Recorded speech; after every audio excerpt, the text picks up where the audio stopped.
The man pulled open the curtain. He discovered that the building in the distance was tied up with ropes. The bridge was broken, and the person driving didn't know it. It turned out that in this place, apart from Alex, everyone else had become idiots, but he was locked in a prison cell by these idiots. On the day he was imprisoned, he was taken for an intelligence test. The question was, if one pig and another pig fight, who wins in the end? He cautiously answered that the pig wins. The answer was correct. After realizing he was the only one who answered correctly, he figured it out. The people here had very low IQs, so, having just entered the prison, he began thinking about escaping. He told the prison guard that today was his day to be released from prison. As a result, the guard immediately released him. After he ran out the main gate, the guard realized he had escaped from prison.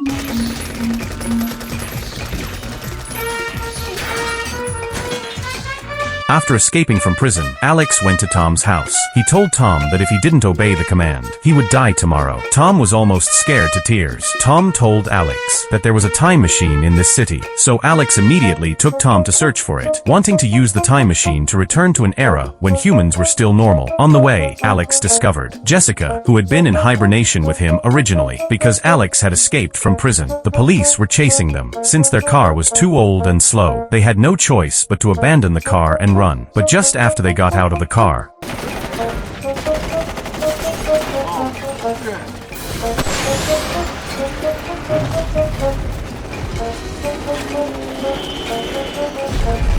before long, they got separated during the run. Alex was caught again, but this time, he wasn't sent back to prison. Instead, he was taken to the president's residence. Here, Alex met various officials. The Secretary of Energy was a child. The Attorney General was a young woman. The Secretary of Defense was a fat man. And the Secretary of Education, who didn't look very smart. The president was a martial arts champion. As soon as the president saw Alex, he immediately appointed him as the Secretary of the Interior. He even held a press conference to announce to everyone that Alex would solve The problem of the withering crop. Amid the crowd's cheers, Alex had no choice but to agree for the moment. Then he secretly had Tom draw a map to the time machine. They went to the farmland. While inspecting the cause of the crop withering, Alex, using the opportunity to study the plants, Brooked Jessica au vert. Then, while no one was paying attention, he ran with Jessica to a deserted spot. They unfolded the map Tom had drawn and looked, but soon they were caught again. As they passed by the farmland, Alex suddenly realized that people nowadays use soda to irrigate the crops.